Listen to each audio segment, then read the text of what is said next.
Do you want to teach English? I hope so, because you're watching this video and that's what it's about. So I have taught English at a school, and I have taught English privately. Now at a school, obviously you have books and they give you a curriculum and you just follow it and teach. I have also taught at home by myself, which I think is kind of better because you can kind of cater exactly what you're doing to the student, what the student needs, as opposed to just following a textbook which has information in it that you may or may not even use. Now first, I would recommend brushing up on nouns, verbs, adverbs, adjectives, all that stuff, all of the grammar, all of the rules that you use in English that you just use every day without thinking about. You really need to get those in your head so when they ask you a question, you know how to answer it. You may know that something works. You may not necessarily know why it works. So you need to know why, so when they ask, you can give them an answer. Now, in regard to teaching at a school, the books, they vary. I mean, some of them are better than others. I personally, when I'm home, I use a book. I will, not entirely, but I will go through as reference and take kind of how they're teaching versus, what they're teaching. I'm not going to give you all of my secrets, obviously, but I will just show you some of the things that I have here, just some basics that I use for gauging what level they're at when they first come to me. Here, I don't know if you can see that, like, what is your first name, your last name, where are you from, what is your job? Just kind of the basic things. See if they understand and also if they can form the sentences.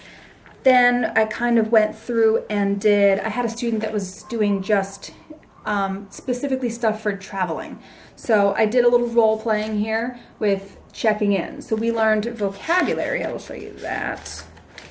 Here, like duty-free shop, luggage cart, seatbelt, gate, all of that stuff they would need for flying and such. And then we did, checking in, and we had roles. So I read one, they read the next. Good morning, can I have your ticket, please? Here you go, thank you. You get it.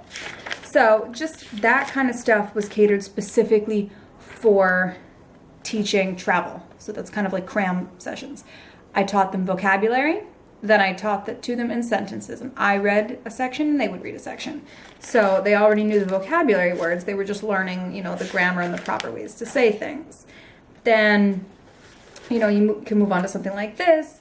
What are the differences between these two sentences? You have A, do you smoke? Are you smoking?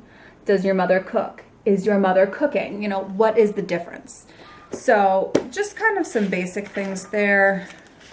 Then, here's a good part.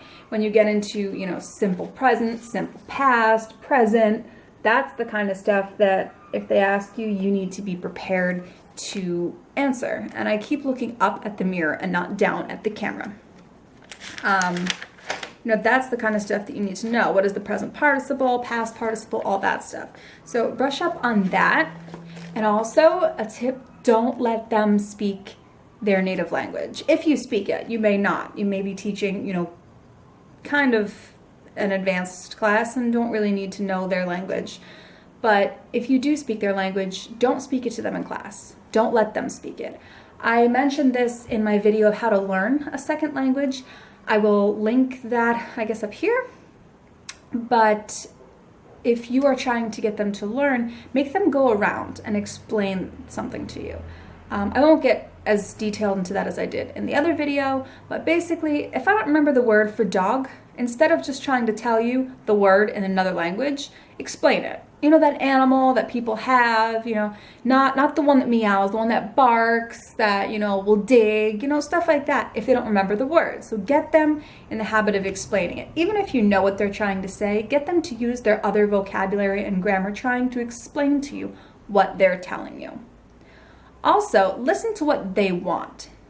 Again, if you're doing private classes, this is much more important. You need to listen to their needs.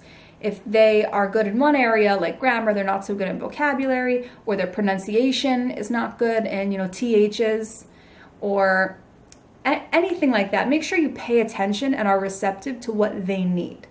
The more you help them, the more likely they are going to be to come back to you, especially with stuff like pronunciation. They're probably not going to you because you speak English. They're probably going to because you're a native speaker. They want to learn to speak the way that you do, the proper way with the correct accent. So don't let them say words incorrectly. I've seen this happen so many times where teachers will, as long as the word is correct, the pronunciation doesn't matter. And it does matter, especially if you're trying to assimilate and you want to go and do business in the States or in Europe or anything.